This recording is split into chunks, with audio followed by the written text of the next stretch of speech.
ప్రేమగల తండ్రి, జీవం గల నాయన, పరిశుద్ధుడైన మహా గొప్ప దేవ, ఈ దినము ప్రభువా మీ వాక్యమును ఆధారం చేసుకొని చక్కని సంగతులు మేము మాట్లాడుకున్నట్టుకు, నేర్చుకున్నట్టుకు, బలపడుటకు మీ ప్రియ కుమారుడు, మా ప్రభు ప్రియ రక్షకుడు నజరేయుడైన యేసుక్రీస్తు ప్రభు వారి పుణ్యనామంలో మీ వైపు చూస్తూ మా అర్హత, మా యోగ్యత, మా నీతి అను వాటిపై ఆధారపడకుండా కేవలం మీ కృప మీద ఆధారపడి వస్తూ ఉన్నాం. కనికరించి మహిమగల మీ మాటలతో మా మట్టి హృదయాలను నింపి మమ్మను ఆనందపరచమని, మెరుగుపరచమని, సంతృప్తిపరచమని మీ ఆత్మ సహాయమని అర్థిస్తూ భయముతో, భక్తితో, వినయ విధేయతలతో, శ్రద్ధాశక్తులతో మీ మాటలు మా హృదయాలలో పదిలపరుచుకున్నట్టుకు సహాయము చేయమని యేసు ప్రభు వారి ఘనమైన నామములోనే ప్రార్థన మనవులు మీకే సమర్పించి వేడుకొనుచున్నాము తండ్రి, ఆమెన్. ప్రభునందు ప్రియులారా, గత ఆదివారము నేను ఒక ప్రత్యేకమైన సందేశాన్ని మాట్లాడాలని ఆలోచన కలిగి ఉన్నప్పుడు మనకు సమయం అనుకూలించక, కారణం మిషనరీ పరిచర్యకు వెళ్ళి తిరిగి వచ్చిన మన సహోదరులు వారిచ్చిన రిపోర్ట్, దానికి మనం ప్రాధాన్యతనిచ్చి సమయాన్ని కేటాయించడం వలన మనకు సమయం సరిపోక దీనిని ఈ వారానికి వాయిదా వేసుకున్నాం. అందుచేత ఇప్పుడు మీరు వినబోయే సందేశం పోయిన ఆదివారం వింటున్నట్టుగానే మానసికంగా వినాలి. ఎందుకు అలా వినాలి అని అడిగితే, ఇప్పుడు నేను మాట్లాడబోయేదంతా పోయిన ఆదివారం మనసులో పెట్టుకొని మాట్లాడుతున్నాను. నా మనసులో ఇది పోయిన ఆదివారం కాదు, నేను ఇంకా ఆదివారంలోనే ఉన్నాను అనుకుంటూ నేను మాట్లాడుతుంటాను. మీరు కూడా అదే ఆలోచనలతో వినాలి. ఆల్ రైట్, ఇంతకు మన అంశం ఏంటో స్క్రీన్ మీద చూద్దాం. ఆన్ ద స్క్రీన్, తోమా ఆదివార సందేశం. ఈ మెసేజ్కి టైటిలే అది, థామస్ సండే మెసేజ్.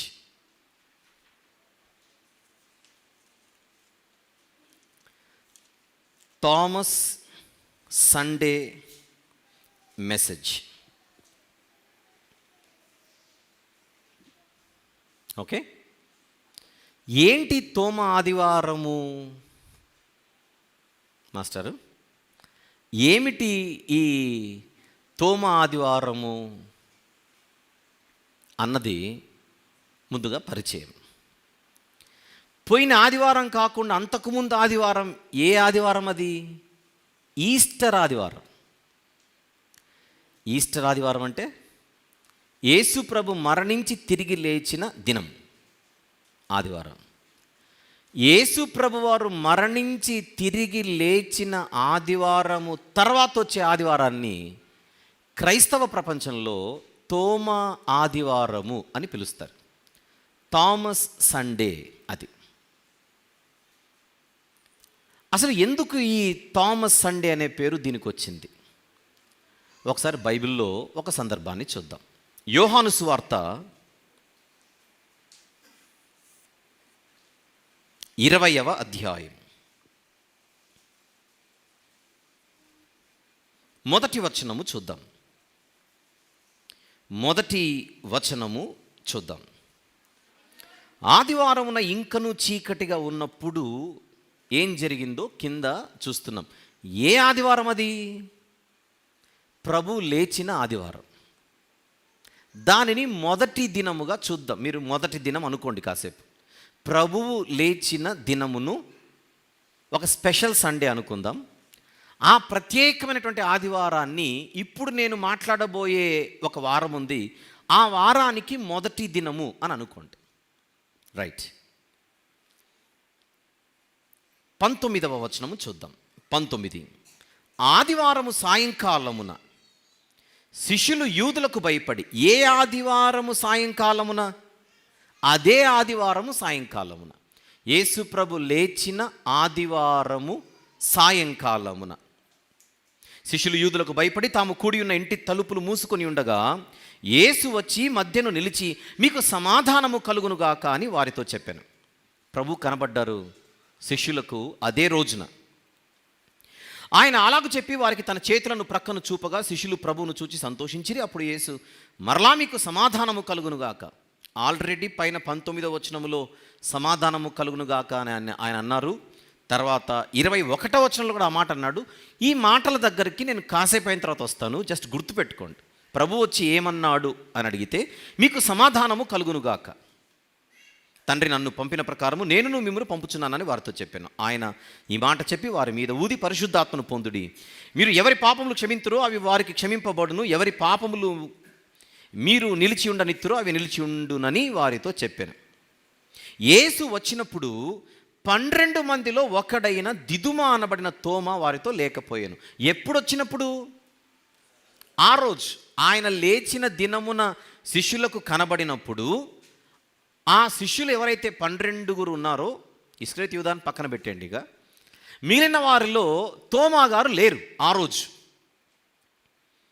25వ వచనం, గనుక తక్కిన శిష్యులు మేము ప్రభువును చూచితిమని అతనితో చెప్పగా, అది జరిగిపోయిన తర్వాత తోమా గారు వచ్చిన తర్వాత వాళ్ళు చెబితే, అతడు నేను ఆయన చేతులలో మేకుల గురుతును చూచి నా వ్రేలు ఆ మేకుల గురుతులో పెట్టి నా చెయ్యి ఆయన ప్రక్కలో ఉంచితేనే కానీ నమ్మనని వారితో చెప్పాను. 26వ వచనం, 8 దినములైన తర్వాత ఆయన శిష్యులు మరలా లోపల ఉన్నప్పుడు తోమా వారితో కూడా ఉండెను. తలుపులు ఇప్పుడు 26వ వచనం ఇంపార్టెంట్. తలుపులు మూయబడి ఉండగా యేసు వచ్చి మధ్యన నిలిచి మీకు సమాధానము కలుగునుగాక అనెను. అది కూడా గుర్తుపెట్టుకోమని చెప్పాను. తర్వాత తోమాను చూచి నీ వ్రేలు ఇటు చాచి నా చేతులు చూడుము, నీ చెయ్యి చాచి నా ప్రక్కలో ఉంచి అవిశ్వాసివి కాక విశ్వాసవై ఉండుము అనెను. అందుకు తోమా ఆయనతో నా ప్రభువా నా దేవా అనెను. యేసు నీవు నన్ను చూచి నమ్మితివి, చూడక నమ్మిన వారు ధన్యులని అతనితో చెప్పాను. తెలిసిన సందర్భమైనా అలా చదివించేశాను, అంటే నేనే చదివాను, మీరు విన్నారు. అయితే 26వ వచనములో ఒక టైం కనపడుతోంది. ఏమిటి ఆ టైం? 8 దినములైన తర్వాత. దేనికి 8 దినములైన తర్వాత? ఆయన లేచిన తర్వాత టైం క్యాల్కులేట్ చేస్తే, డేస్ని క్యాల్కులేట్ చేస్తే 8 దినములైన తర్వాత అని కనబడింది. ఈ 8 దినములైన తర్వాత అంటే ఏ దినం అనేది ఇప్పుడు ఇంపార్టెంట్. 8 దినములైన తర్వాత అంటే ఏ దినం? అసలు యేసు ప్రభు లేచిన దినం ఏ దినం అని చూసాం ఇందాక మొదటి వచనంలో. ఆదివారం. ఆయన లేచిన దినము ఆదివారం. యేసు ప్రభు ఆదివారమే లేస్తాడని మనకు బైబిల్లో ఒక ప్రవచనం ఉంటుంది పాత నిబంధనలో. అది లేవియాకాండం 23వ అధ్యాయంలో ఉంటుంది. ఈసారి ఎప్పుడైనా మాట్లాడుకునేటప్పుడు దాని గురించి మాట్లాడుకుందాం. మీకు లేవియాకాండం 23వ అధ్యాయంలో ఆదివారం అనే పదం ఉండదు. ప్రథమ ఫలముల పండుగ అనే ఒక ప్రస్తావన ఉంటుంది. ఆ ప్రథమ ఫలముల పండుగ ఆదివారమే రావాలి. ఎందుకు? ఆ టైం క్యాల్కులేట్ చేస్తే పస్కా పండుగ, పులిని రొట్టెల పండుగ, ప్రథమ ఫలముల పండుగ. ప్రథమ ఫలముల పండుగ ప్రస్తావన లేవియాకాండం 23వ అధ్యాయంలో ఉంటుంది. అది ఆదివారము. నిద్రించిన వారిలో ప్రథమ ఫలము క్రీస్తు అని బైబిల్ చెబుతోంది కొరింథీ మొదటి పత్రిక 15వ అధ్యాయంలో. ఇప్పుడు నేను ఆ ముచ్చటకి వెళ్ళట్లేదు, ఆ డిస్కషన్లోకి వెళ్ళట్లేదు. యేసు ప్రభు లేచిన దినము ఆదివారం. ఇప్పుడు ఆదివారము మనము మనసులో పెట్టుకొని 8 దినములైన తరువాత అనుంది. బైబిల్ పరిభాషలో 8 దినములైన తరువాత అన్న ఈ పదజాలాన్ని మనం ఎలా అర్థం చేసుకోవాలి అన్న ప్రశ్నకు సమాధానంగా నేను ముందుగా ఒక ప్రశ్న మిమ్మల్ని అడుగుతున్నా. యేసు ప్రభు మరణించిన తర్వాత ఆయన తిరిగి లేచినది 3వ దినమున 3 దినములైన తరువాతనా? చెప్పండి. యేసు ప్రభు తిరిగి లేచింది 3వ దినమున, ఆన్ ద 3rd డే నా 3 దినములైన తర్వాతనా? ఆఫ్టర్ 3 డేసా? చెప్పండి. ఆన్ ద 3rd డేనా ఆఫ్టర్ 3 డేసా? ఆన్ ద 3rd డే, 3వ దినమున.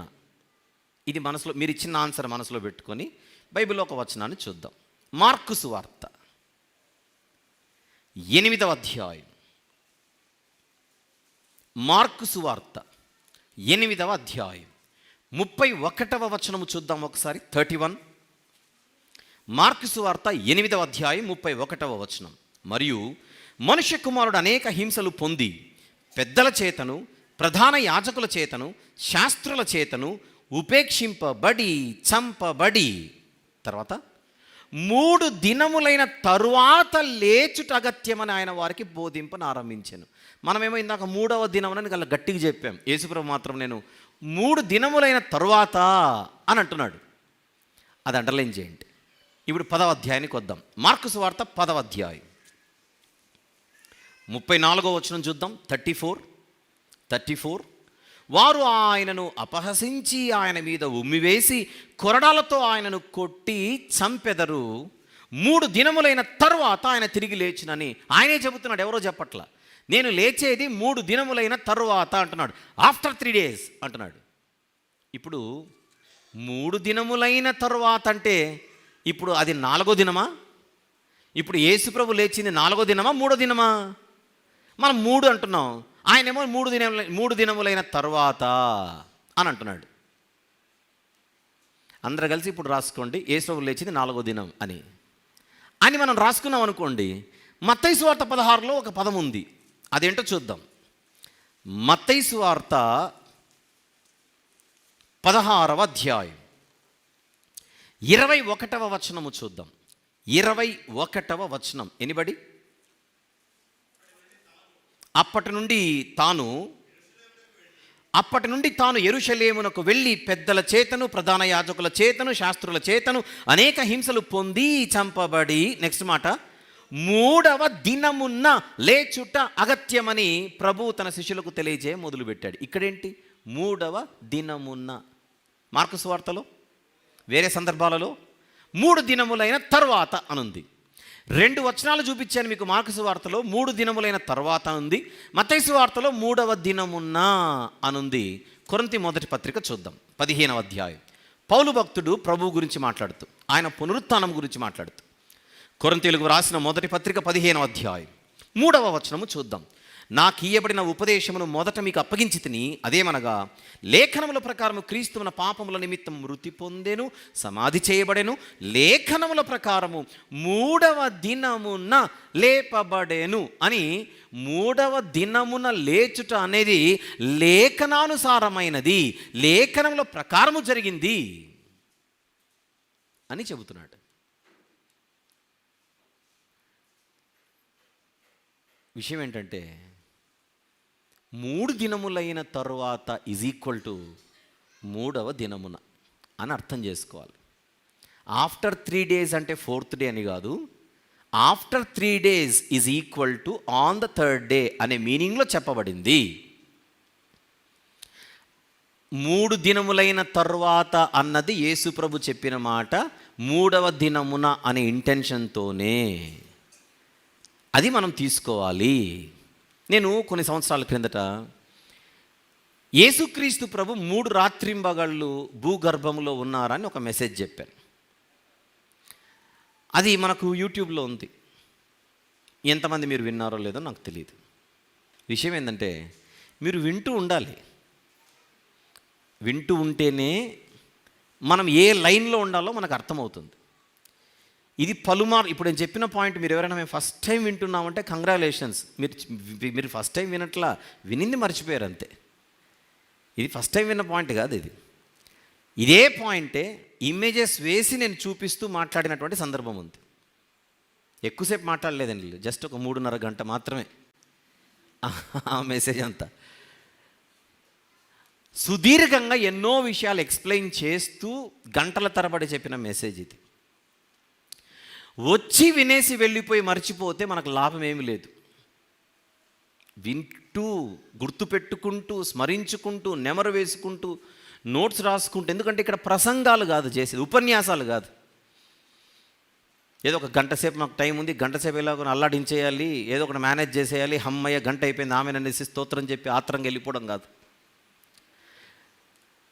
ఈ ఆరాధన కార్యక్రమంలో మనము వాక్యం నేర్చుకుంటున్నాం. వాక్యం నేర్చుకోవడానికి కూడా రావాలి ఇక్కడికి. ఆ నేర్చుకుంటున్న విషయాలను మనము సంభాషించుకుంటూ ఉండాలి, నెమరు వేసుకుంటూ ఉండాలి. అప్పుడు మనం మర్చిపోకుండా మన మదిలో ఉంటాయి. అందుచేత బైబిల్లో 3 దినములైన తర్వాత యేసుప్రభు లేస్తాడు అనే వచనమైన 3వ దినములు లేస్తాడనే వచనమైన 2 ఒకటే మీనింగ్లోనే ఉంటాయి అని గుర్తుపెట్టుకోవాలి. ఇప్పుడు యోహాను సువార్తకు వద్దాం. 20వ అధ్యాయం 26వ వచనం. 8 దినములైన తరువాత ఈజ్ ఈక్వల్ టు, చెప్పండి ఇప్పుడు, 8 దినములైన తరువాత ఈజ్ ఈక్వల్ టు 8వ దినమున అని అర్థం. ఎక్కడ నుంచి లెక్క పెడితే 8వ దినం? ఆయన లేచిన ఆదివారం నుంచి లెక్క పెడితే 8వ దినం. ఫర్ యువర్ కైండ్ ఇన్ఫర్మేషన్, లేచిన దినాన్ని కూడా లెక్క పెట్టాలి. ఇందాక నేను ఒక వారం గురించి మాట్లాడుతానన్నానే, ఆ వారంలో ఇది మొదటి రోజు. ఇప్పుడు యేసు ప్రభు లేచిన దినము మొదటి రోజు అయితే, అది ఆదివారం అయితే, మరుసటి ఆదివారం ఎన్నో రోజు అవుతుందో చెప్పండి. ఆది, సోమ, మంగళ, బుధ 4, గురు, శుక్ర, శని మొత్తం కలిపితే 7. నెక్స్ట్ సండే 8th డే అవుతుంది. ఇప్పుడు యోహాను సువార్త 20వ అధ్యాయము 26వ వచనములో 8 దినములైన తరువాత అంటే 8వ దినమున అని అర్థం. ఈ 8వ దినం ఏ దినం? ఆదివారం. ఏ ఆదివారం? ఆయన లేచిన ఆదివారము తరువాత వచ్చే ఆదివారం. ఆయన లేచిన ఆదివారాన్ని ఫస్ట్ సండే అంటే ఈస్టర్ పురస్కరించుకొని, అంటే యేసుప్రభు పునరుత్థానాన్ని పురస్కరించుకొని అది మొదటి ఆదివారం అయితే, ఇప్పుడు మనం మాట్లాడుకుంటున్న 26వ వచనంలోని ఆదివారం 2వ ఆదివారం. ఈ 2వ ఆదివారం ఏం జరుగుతోంది? శిష్యులకు కనబడ్డాడు. విషయం ఏంటంటే మొదటి ఆదివారమే కనబడ్డాడు. మొదటి ఆదివారం ఆయన కనబడినప్పుడు అప్పుడు తోమా గారు లేరు. 2వ ఆదివారం కనపడినప్పుడు అందరూ ఉన్నారు శిష్యులు. కానీ ప్రత్యేకించి 26వ వచనము నుండి 29వ వచనం వరకు ఫోకస్ ఎవరి మీదకి వస్తుంది? తోమా గారి మీదకి వస్తుంది. అంతకు మునుపు 19వ వచనము నుండి 25వ వచనం వరకు, 19వ వచనం చెప్పాలంటే 19 నుంచి 24 వరకు చదివితే అక్కడ తోమా గారు లేరు, శిష్యులు మిగిలిన వాళ్ళు ఉన్నారు. కానీ 26 నుంచి 29 శిష్యులందరూ ఉండగా ప్రభువు యొక్క ఫోకస్ ప్రత్యేకించి తోమా గారి మీదకి వెళ్ళింది.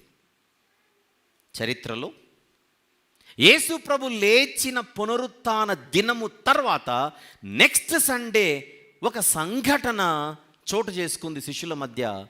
అందులో యేసు ప్రభువుకి తోమా గారికి మధ్య ఒక సంభాషణ జరుగుతోంది.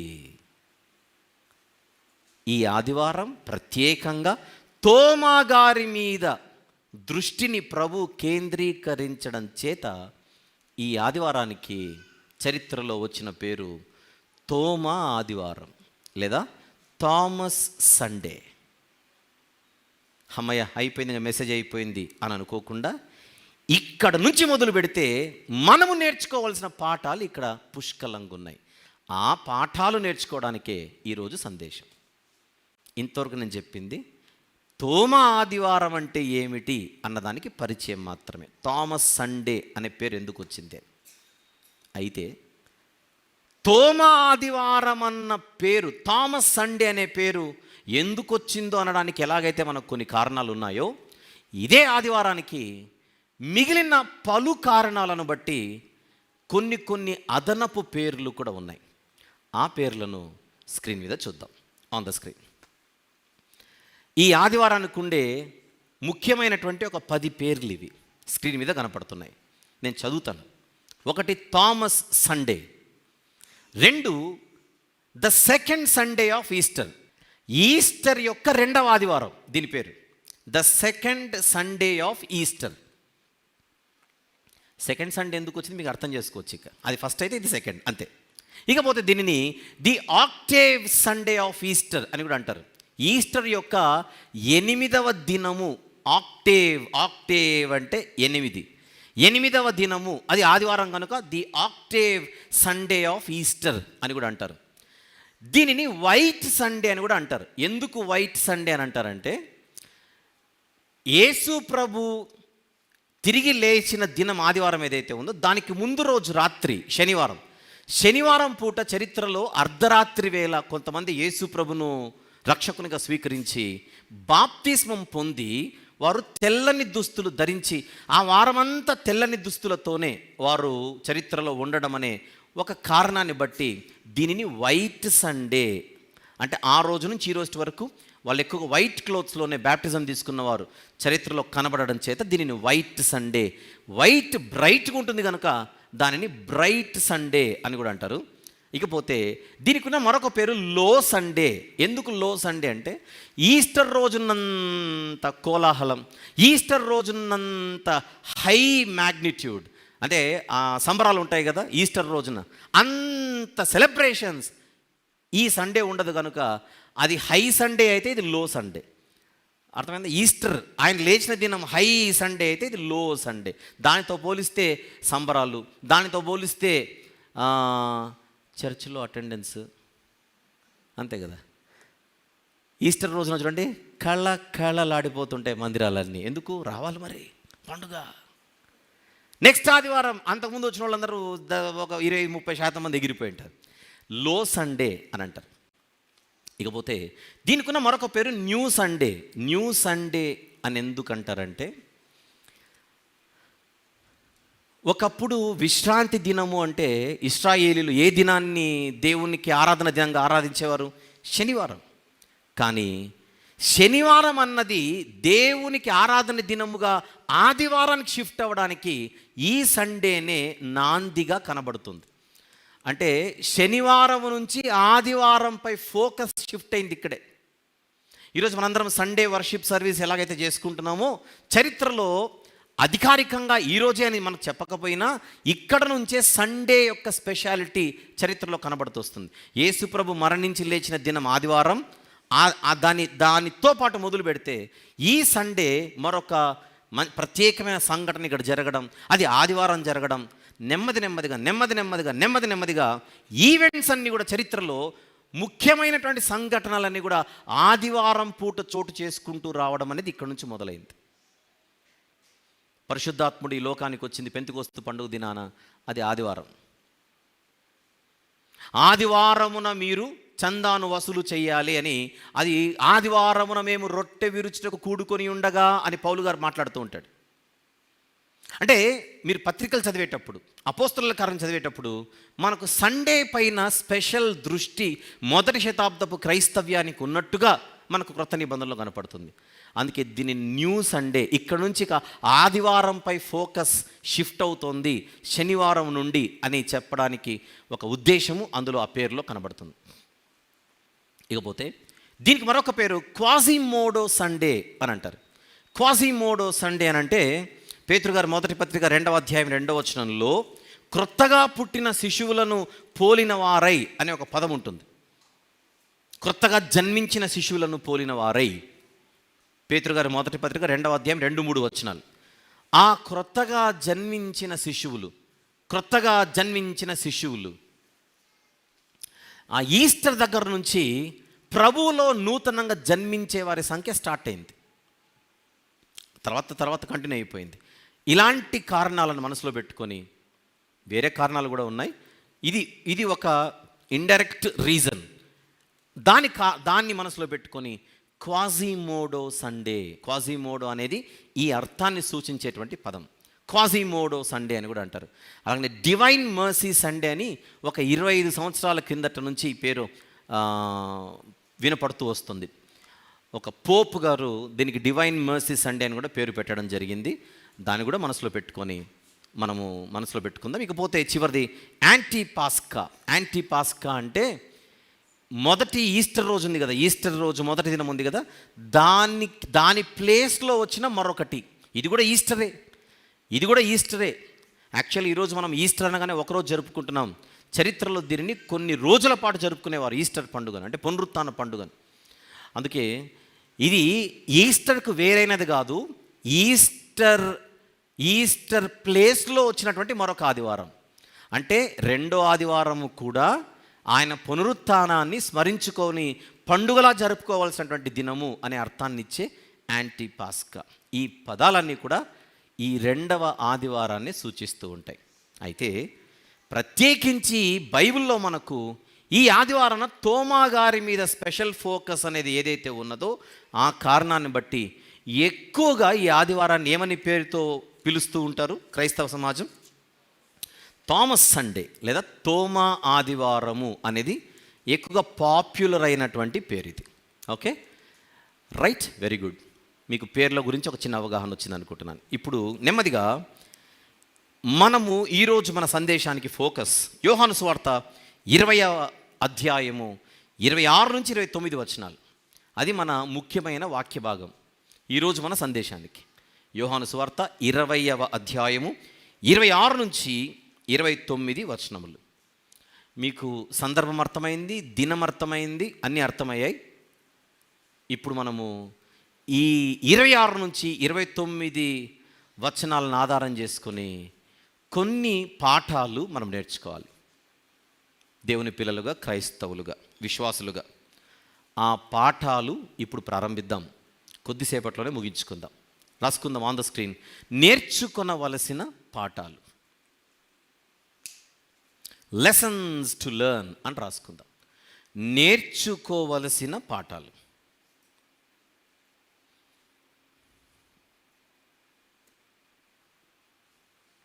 ఓకే, కొంచెం వేగంగానే మనకు పాయింట్ క్లియర్ అయిపోతే ముందుకు వెళ్ళిపోతూ ఉందాం. వద్దాం, బైబిల్ తీద్దాం.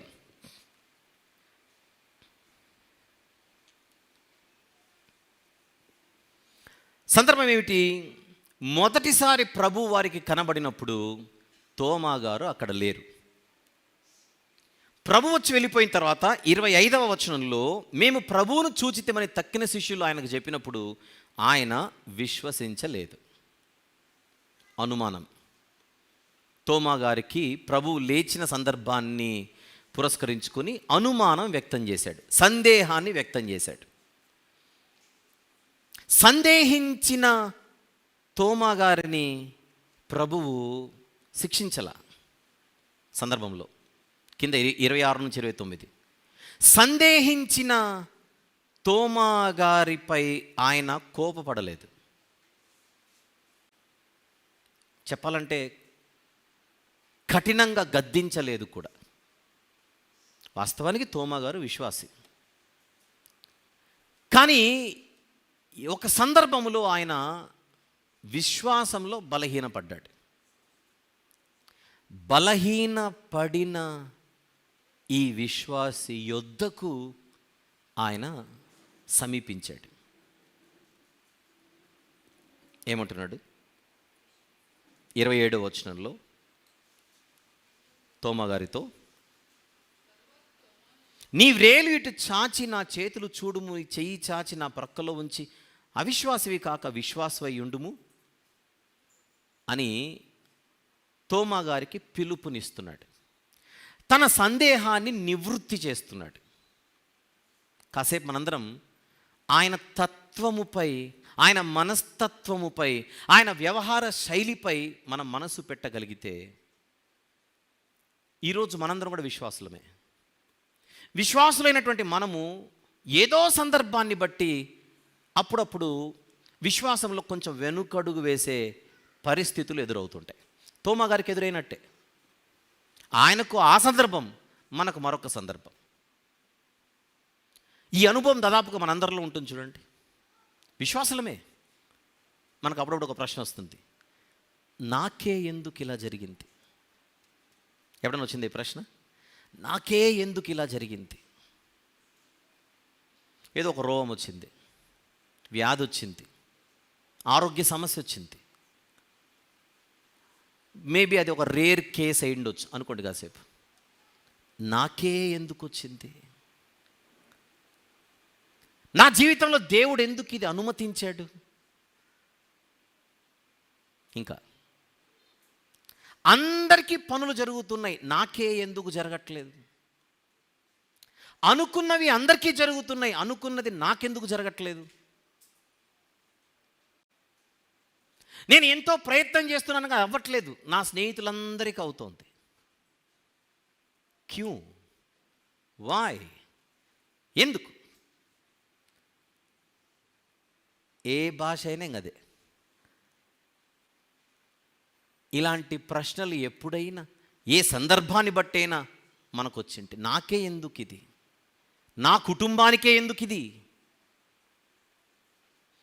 అవి ఆరోగ్య పరిస్థితులు కావచ్చు, సందర్భం. ఆర్థిక పరిస్థితులు కావచ్చు, సందర్భం. మానసిక సమస్యలు కావచ్చు, ఏదో సందర్భం, వివిధ సమస్యలు, వివిధ కారణాలు, వీటిని బట్టి మనకు సందేహాలు పుడుతూ ఉంటాయి విశ్వాసులమైనప్పటికీ. విషయం ఏంటంటే, ఈ సందేహాలను నివృత్తి చేయడానికి తోమా గారిని దర్శించిన ప్రభువే మన జీవితాలను కూడా దర్శిస్తూ ఉంటాడు. దానిని మనము గుర్తించాలి. ఏ రూపాన దర్శించవచ్చు ప్రభు, ఏ రూపాన మనల్ని సమీపించవచ్చు ప్రభు మనం సందేహాలలో ఉన్నప్పుడు? ఇక్కడ నేరుగా ప్రత్యక్షమయ్యాడు, కానీ ప్రతిసారి అలాగనే ప్రత్యక్షమవుతాడనడానికి వీల్లేదు. ఈరోజు మనకు వాక్యము గ్రంథస్థం చేయబడింది. మనం సందేహాలతో ఉన్నాం. ఆ సందేహాలకు సమాధానం లేదా సమాధానాలు తన గ్రంథము ద్వారా మనకి ఇవ్వచ్చు. మన వాక్యం చదివేటప్పుడు తన దాసుల ద్వారా, తన సేవకుల ద్వారా ఆ సందేహాలకు సమాధానాలు ఇవ్వచ్చు మన వాక్యం వింటున్నప్పుడు. లేదా మనమే వేరే సందర్భంలో ఉండగా, వేరే ఈవెంట్లో మనం ఉండగా ఆ సందర్భం మనకు ఆన్సర్ చెబుతూ ఉండొచ్చు. నీ జీవితంలో కూడా ఇది ఇందుకే జరిగింది అని. ఏదో ఒక రూపాన ఆ దేవుడే మనకు సూచనలు ఇస్తూ ఉంటాడు. ఆయన దయాదాక్షిణ్య పూర్ణుడు గనుక. నన్నే అనుమానిస్తావా, నన్నే సందేహిస్తావా, నేను తొక్కేస్తానని తొక్కేయకుండా మన బలహీనతలను ఎరిగిన ఆయన కృప చూపి, కరుణించి, ప్రేమించి, దయదలిచి, కనికరించి మన సందేహాలకు జీవితంలో సమాధానాలు ఇస్తూ ఉంటాడు. హెబ్రీ పత్రికలో ప్రభు గురించి వ్రాయబడిన ఒక మాటను మనం చూద్దాం. హెబ్రీ పత్రిక 4వ అధ్యాయం, లేదా ఒక పని చేద్దాం, 2వ అధ్యాయం చదివి 4వ అధ్యాయానికి వెళ్దాం. 2వ అధ్యాయము హెబ్రీ పత్రిక 17, 18, 17 and 18. కావున ప్రజల పాపములకు పరిహారము కలుగజేయుటకై దేవుని సంబంధమైన కార్యములలో కనికరమును నమ్మకమును గల ప్రధాన యాజకుడగు నిమిత్తము అన్ని విషయములలో ఆయన తన సహోదరుల వంటివాడు కావలసి వచ్చెను. తాను శోధింపబడి శ్రమ పొందెను గనుక శోధింపబడు వారికి సహాయము చెయ్యగలవాడై ఉన్నాడు. 4వ అధ్యాయం 15వ వచనము, 15-16 వచనములు. మన ప్రధాన యాజకుడు మన బలహీనతల యందు మనతో సహానుభవము లేనివాడు కాడు గాని సమస్త విషయములలోనూ మన వలనే శోధింపబడినను ఆయన పాపము లేనివాడుగా ఉండెను గనుక మనము కనికరింపబడి సమయోచితమైన సహాయము కొరకు కృప పొందునట్లు ధైర్యముతో కృపాసనమునొద్దకు చేరుదుము. అవును, మనకు సందేహాలు ఉంటాయి. అవును, మనకు ప్రశ్నలు ఉంటాయి. మనకు స్పష్టత లేని కొన్ని విషయాలు మన జీవితంలో విశ్వాసం అయినప్పటికీ మనకు ఉంటాయి. దానికి బైబిల్ ఇస్తున్న గైడెన్స్ ఏమిటి? ఆయన కృపాసనం వైపుకు వెళ్ళి, అంటే ప్రార్థన ద్వారా, ప్రభువా నేను విశ్వాసనే, ఎందుకో ఈ ప్రశ్నకు నా దగ్గర సమాధానం దొరకడం లేదు, ఇది ఒక సందేహంగానే నా దగ్గర ఉండిపోయింది, ప్రశ్నగానే ఉండిపోయింది, దానికి మీరే నాకు సమాధానం అనుగ్రహించండి.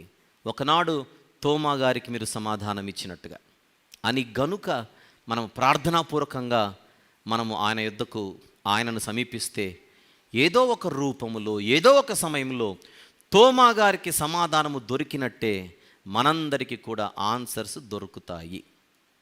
నమ్మిన వారు ఆమెనండి, చూద్దాం. Very good.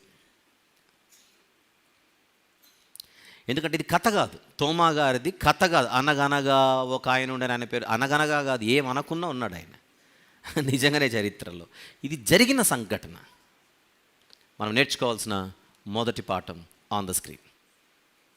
మొదటి పాఠం, దేవుడు మన సందేహాలను లేదా అనుమానాలను ఎరిగినవాడు.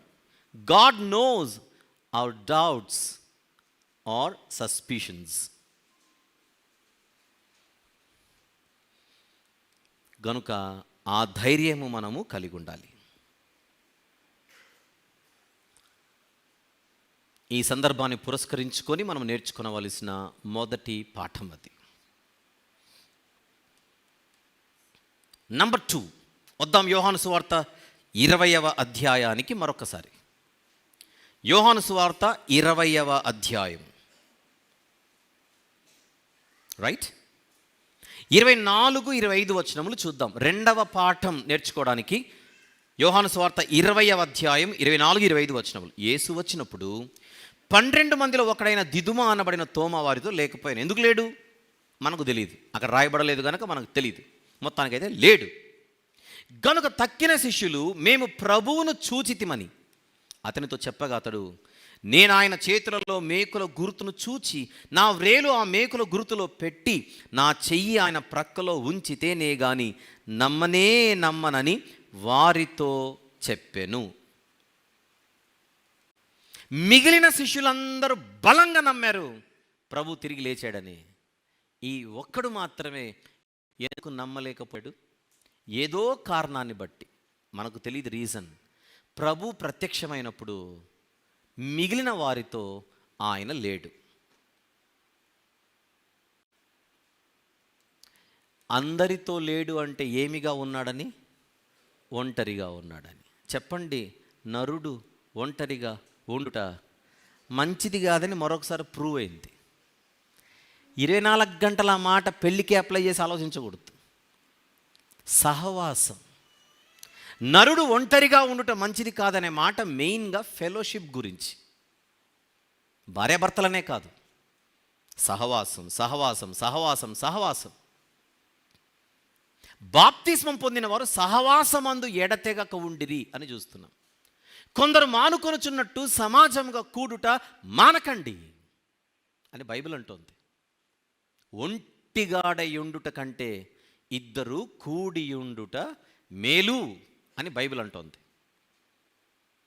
చెప్పండి, 24-25 వచనాల ప్రకారంగా ఒకవేళ ప్రభు వారికి మొదటిసారి ప్రత్యక్షమైనప్పుడు మిగిలిన వాళ్ళందరితో కలిసి తోమా గారు కూడా ఉంటే ఆయన తర్వాత ఈ మాట అనేవాడా, నేను ఇంకా నమ్మలేదని?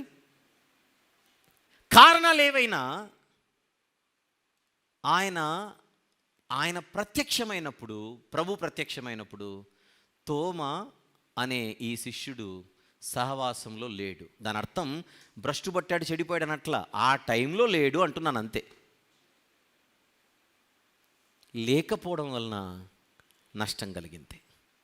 సహవాసంలో లేకపోవడం వలన ప్రభు ప్రత్యక్షమయ్యే సమయం, ప్రభు ప్రత్యక్షమయ్యే కాలం, ఆ ప్రత్యక్షమైన సమయంలో సహవాసములో లేకపోవడం వలన ఈ ఒంటరివాడు నష్టపోయాడు.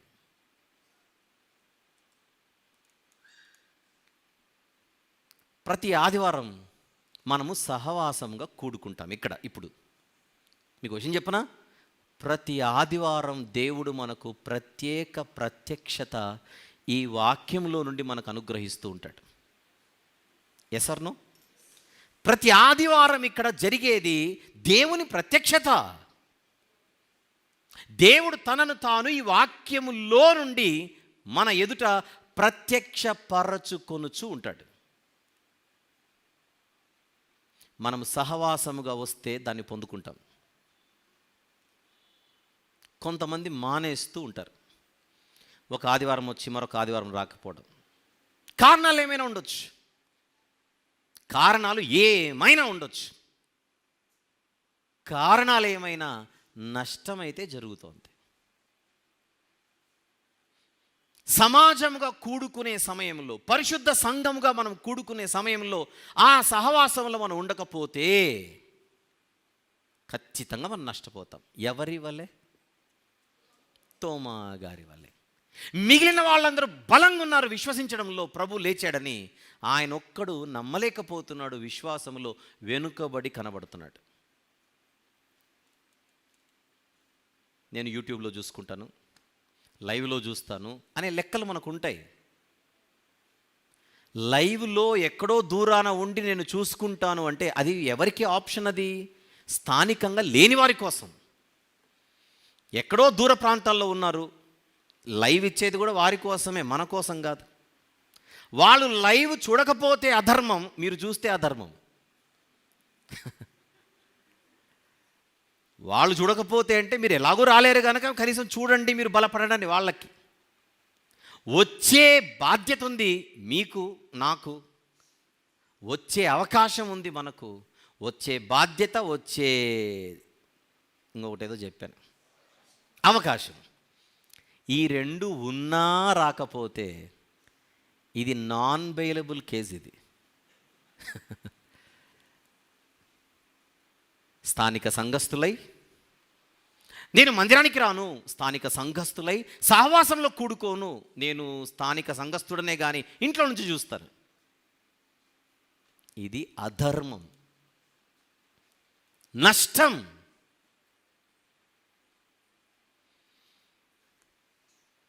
మనం చెప్పే రీజన్స్ జెన్యూన్ రీజన్స్ అయి ఉండొచ్చు. మనము కారణాలు మంచివే చెప్తాం, చెడ్డవేం చెప్పట్లేను. ఈరోజు ఒకటి లేపడానికి వెళ్ళాను, చంపడానికి, అందుకని రాలేకపోయానని చెప్పాం మనం. ఏదో నిజంగానే కుదరలేదు, జెన్యూన్ రీజన్ ఏదో ఉంటుంది. నేనేమంటున్నాను, రీజన్స్ పక్కన పెట్టండి, నష్టమైతే జరుగుతోంది. కారణాల ముచ్చట కాదు ఇది, నష్టపోతున్నామనే సత్యం. మీరే అనుభవపూర్వకంగా చెప్పండి. వచ్చి అందరితో కలిసి ఆరాధించడానికి లైవ్లో కాలు మీద కాలు వేసుకొని చూడడానికి తేడా ఉందా లేదా చెప్పండి. మనం చూడడం ఉండదు, ఏముండదు అక్కడ. ఇన్ని బ్రేకులు. ఫస్ట్ మొదటి 3 పాటలు పాడితే ఒక పాటే చూస్తాం మనం, అది కూడా అరపాట. తర్వాత మెసేజ్ వరకు జంప్ అనమాట, లాంగ్ జంప్, మధ్యలో ఇంకా చూడడం ఏముండదు. ఇంకా ఫస్ట్ మెసేజ్ అంటే ఫస్ట్ ముఖం చూస్తాం మనం. ఆ ముఖం చూసి వినాలా లేదా అని మనం లెక్కలు వేసుకొని పక్కన పెట్టేస్తాం. అసలు లైవ్ చక్కగా చూసేటువంటి వ్యవహారం ఎక్కడుంది? లైవ్ అయిపోయేలోపు 100 కాల్స్, డిస్టర్బెన్సెస్, ఇవన్నీ పక్కన పెడితే మీరు సమాజంగా కూడుకోమన్నాడు అంతే.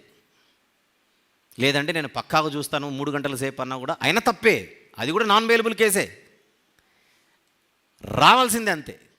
లేవ్యాకాండం 23, 6 దినములు పని చేయవలెను, 7వ దిన పని మానవలెను అని ఉంటుంది క్లియర్గా.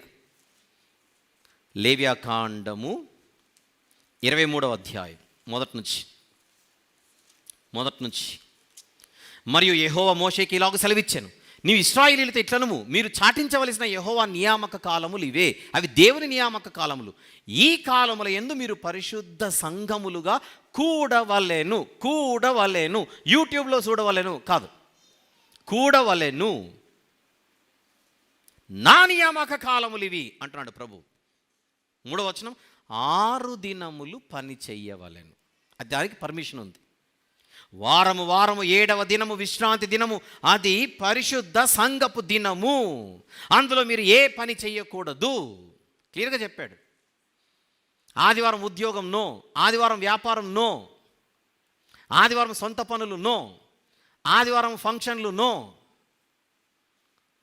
ఆదివారము మనందరము కలిసి కూడుకోవలసిన దినం అంతే. ఎవరైనా ఫంక్షన్లకు పిలిస్తే కుదరదు, నాకు పర్మిషన్ లేదు, ఆరాధనకు నేను అటెండ్ అవ్వాలి, ఆరాధనలు అందరితో కలిసి పాల్గొనాలి అని వాళ్ళకి చెప్పాలి. ఫంక్షన్ ఉంది కనుక నేను రాలేకపోయాను ఇక్కడ చెప్పకూడదు.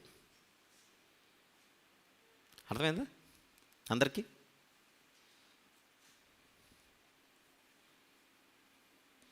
సందర్భానికి వద్దాం. సహవాసములో లేకపోవడము చేత తోమా గారి జీవితంలో జరిగింది ఒక నష్టం. ఏమిటది? విశ్వాసంలో మిగిలిన వాళ్ళందరూ ఒక లెవెల్లో ఉంటే ఆయన ఒక్కడు వాళ్ళతో పోలిస్తే తగ్గిపోయాడు. ప్రభు ప్రత్యక్షతను కోల్పోయాడు. గుర్తుపెట్టుకుందాం, దేవుని ప్రత్యక్షతను ఆయన లేచిన దినమున తోమా గారు కోల్పోయారు. మనము ఎన్ని ఆదివారాలు ఇక్కడ మిస్ అయితే అన్ని ప్రత్యక్షతలు మనము కోల్పోతాం. Note this point. ఇందాక ప్రభు బల్ల వర్తమానం కూడా విన్నాం కదా, చెప్పింది 10 నిమిషాలు 15 నిమిషాలే. అది ఎంత ఇంపార్టెంట్ అనుకుంటున్నారు? The importance of thanks giving, the importance of gratitude. కృతజ్ఞతా హృదయము కలిగి ఉండుట, కృతజ్ఞతా హృదయముతో ప్రభు బల్లను సమీపించుట. నష్టమైనట్ట కాదా రాకపోతే? నంబర్ 2 ఆన్ ద స్క్రీన్, క్రైస్తవ సహవాసం లేదా క్రైస్తవ సంఘము యొక్క ప్రాముఖ్యత. The importance of Christian fellowship లేదా కమ్యూనిటీ లేదా చర్చ్.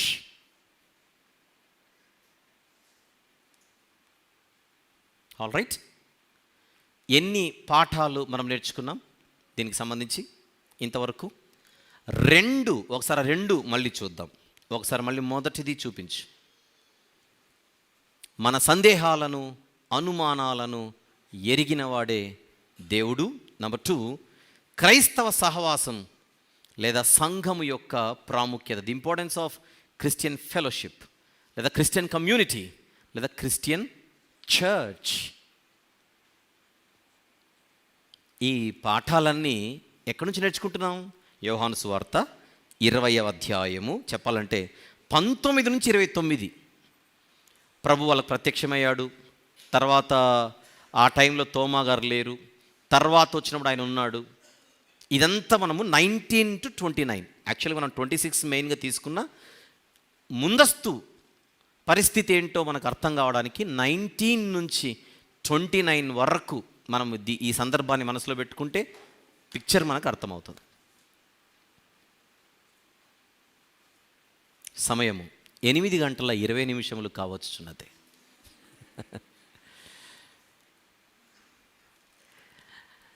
ఇక్కడితో ఈ సందేశాన్ని ఆపివేస్తూ దీనిని మొదటి భాగముగా మీరు పరిగణించండి.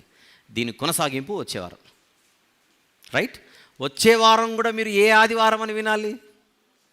ఆ ఆదివారం అనే వినాలి. ఏ ఆదివారం? The second Sunday off Easter. Easter యొక్క 2వ ఆదివారము అన్న పేరుతోనే మరిన్ని పాఠాలు నేర్చుకోవడానికి ఎగ్గొట్టకుండా వచ్చేద్దాం. ఇది కండిషన్స్ అప్లై. ఎవరు మిస్ అవ్వకుండా వచ్చేద్దాం. ఈరోజు దేవుడు మనకు నేర్పించిన చక్కని పాఠాలు 2 ఉన్నాయి. దేవుడు ఎంత గొప్పవాడు. మన బలహీనతలను గుర్తెరిగి మనపై కోపగించుకోకుండా. ఒక చిన్న విషయం చెప్తాను నేను ముగించే ముందుగా. ఎక్స్క్యూజ్ మీ, ఒక చిన్న విషయం చెప్తాను, కోపగించుకో. దేవుని గురించి మనం అప్పుడప్పుడు బజార్కి మన పిల్లల్ని తీసుకొని వెళ్తుంటాం. వాళ్ళు చిన్న చిన్నవి కూడా 100 సార్లు అడుగుతుంటారు. 4 ఏళ్ల పిల్లలు 5 ఏళ్ల పిల్లల్ని మనము మార్కెట్కో అలా బయటికి తీసుకుని వెళ్ళామనుకోండి, నాన్న అదేంది, మమ్మీ ఇదేంది, ఇదేని అడుగుతూనే ఉంటారు. పిల్లలు అడుగుతూనే ఉంటారు. ఒక్కొక్కసారి చిన్న విషయాన్ని 10 సార్లు చెప్పాల్సి వస్తుంది పిల్లలకి. చెప్పండి, మనం ఏదో మూడ్ ఆఫ్లో ఉంటే వారి మీద కోపగించుకోవడమే కానీ వాస్తవానికి వాళ్ళు అడిగేటప్పుడు మనకెంతో ముచ్చటేస్తుంది, ముద్దొస్తుంది. వాళ్ళ పరిస్థితిని మనం, పాపం చిన్న పిల్లలు కదా, వాళ్ళకి తెలియదు కదా అని అర్థం చేసుకొని ఆ చిన్న చిన్న వాటికి కూడా ఓపిక్గా మనం ఆన్సర్లు చెప్తుంటాం ప్రేమిస్తూ. Yes or no, right. కోపగించుకోవడం ఎప్పుడు జరుగుతుందంటే మన మైండ్ సరిగా లేనప్పుడు. 100 టెన్షన్లు ఉంటే ఇలా అన్నాడు అనుకోండి, అప్పుడు వేరేగా ఉంటుంది, అది వేరే సంగతి. ఈరోజు దేవుని ఎదుట మనందరం కూడా విశ్వాసులమైనటువంటి మనము పసిపిల్లలమే. అంటే మన సందేహాలకు న్యాయం ఉంటే, కొంతమంది దేవుడిని తప్పుగా పట్టుకోవడానికి ఓవర్ యాక్షన్ చేస్తుంటారు. వాళ్ళకి ఆన్సర్లు వేరేలా ఉంటాయి. అతి తెలివి ప్రదర్శన. ఇక్కడ తోమా గారిది అతి తెలివి ప్రదర్శన కాదే. ఆయనకు పాపం జెన్యూన్గానే నమ్మలేకపోయాడు పాపం. ఆయన ఏదో అహంకారాన్ని ఏం ప్రదర్శించలా. నిజంగా మనము విశ్వాసులై ఉండి న్యాయంగా మనకేమైనా సందేహాలు ఉంటే, ధర్మంగా మనకేమైనా అనుమానాలు ఉంటే వాటిని నివృత్తి చేయడానికి, మన బలహీనతలను, మన ఆత్మీయ స్థితిని ఎరిగిన దేవుడు మనకు సమాధానాలు అనుగ్రహించడానికి ఆయన ఎప్పుడు మనకు సమీపంగానే ఉంటాడు. అది మనం నేర్చుకోవాల్సిన మొదటి పాఠం. కానీ మనం చేయవలసింది ఏంటి? ధైర్యముతో ఆయన కృపాసనం వైపు చేరుకొని, ప్రభువా, ఈ ప్రశ్నలకు, ఈ సమస్యలకు నాకు ఆన్సర్ దొరకట్లేదు. నా వ్యక్తిగత జీవితం, నా కుటుంబ జీవితం, లేదా నా పరిస్థితి, పోనీ నా ఉద్యోగ జీవితం, వ్యాపార జీవితం, ప్రయత్నాల జీవితం, ఏదేమైనప్పటికీ నీ చిత్తమే సిద్ధించును గాక. నా ఆరోగ్య పరిస్థితి, నా ఆర్థిక పరిస్థితి, నేను భోజనం చేసినా మరేమి చేసినా నీకే మహిమ అని దేవునికి వదిలేసి ఆయన దగ్గర నుంచి సమాధానం వస్తే సంతోషించి, రాకపోయినా దేవునికి స్తోత్రం చెప్పి ఖచ్చితంగా ఆయన ఏదో ఒక రోజు నా ఈ ప్రశ్నకు సమాధానం అనుగ్రహిస్తాడనే విశ్వాసముతో ఈ సందర్భాన్ని బట్టి మనం ముందుకెళ్ళాలి. ఇది ఫస్ట్ లెసన్. నంబర్ 2 మనం మాట్లాడుకుంది ఈ దానిని చూస్తే ఆయన సహవాసంలో లేకపోవడం వలన కోల్పోయినటువంటి ఒక ప్రయోజనం, తద్వారా విశ్వాసంలో ఆయన వెనకబడి ఉన్నాడు. ఈరోజు ఈ మాటలు వింటుండగా మనం ఒకవేళ సమాజంగా కూడుకునే విషయంలో, మందిరానికి రావడం విషయంలో, దేవుని ఆరాధించడానికి అందరితో కలిసి పాల్గొనే విషయంలో మనం వెనుకబడి ఉంటే, ఈరోజు దేవుడు సూటిగా తన వాక్యం ద్వారా మనతో మాట్లాడిన మాట, ఒకనాడు తోమా గారు నష్టపోయినట్టుగా మనం నష్టపోకూడదని ఈ సందర్భాన్ని ఆయన మన కొరకు గ్రంథస్థము చేయించి భద్రపరిచి ఇవ్వడం జరిగింది. ఒక 2 అమూల్యమైన పాఠాలు నేర్చుకున్నాం. అవి మన జీవితంలో మన ప్రయోజనం కొరకు నేర్చుకొని సరి చేసుకోవాల్సిన విషయాలు సరి చేసుకొని ఆచరణలో పెట్టి ముందుకెళ్దాం. దీని కొనసాగింపు భాగంగా వచ్చే ఆదివారం మరిన్ని పాఠాలు నేర్చుకోవడానికి సిద్ధపడతాం. రైట్? మన వాళ్ళు ఎవరైనా రాకపోయి ఉంటే వారిని కూడా తీసుకొని వచ్చే ఆదివారం వచ్చేద్దాం. ప్రార్థన చేసుకుందాం. ఎవ్రీవన్. ప్రేమగల తండ్రి, జీవం గల నాయన, మహిమగల దేవ, ఈరోజు మీరు మాకు నేర్పించిన మాటలను బట్టి, పాఠాలను బట్టి స్తుతులు చెల్లిస్తున్నా. ఈ ఆదివారానికి ఒక ప్రత్యేక విశిష్టత ఉందని, క్రైస్తవులుగా, విశ్వాసులుగా మేము నేర్చుకోవలసినటువంటి జీవిత పాఠాలు ఇక్కడ ఉన్నాయని మేము గమనించగలుగుతున్నాం. దయగలిగినటువంటి మా తండ్రి, కేవలము వినిన వారు మాత్రముగా మేము ఉండకుండా, విన్న మాటల ప్రకారంగా మా జీవితాలను మేము సరి చేసుకుని మెరుగుపరుచుకున్నట్టుకు సహాయం చేయమని, ఆరాధన భాగ్యమును మాకు అనుగ్రహించినందుకు మేము స్తుతిస్తూ, యేసు ప్రభు వారి పుణ్యనామములో ఈ ప్రార్థన మనవులు మీకే సమర్పించి వేడుకొనుచున్నాము తండ్రి. Amen, amen, amen.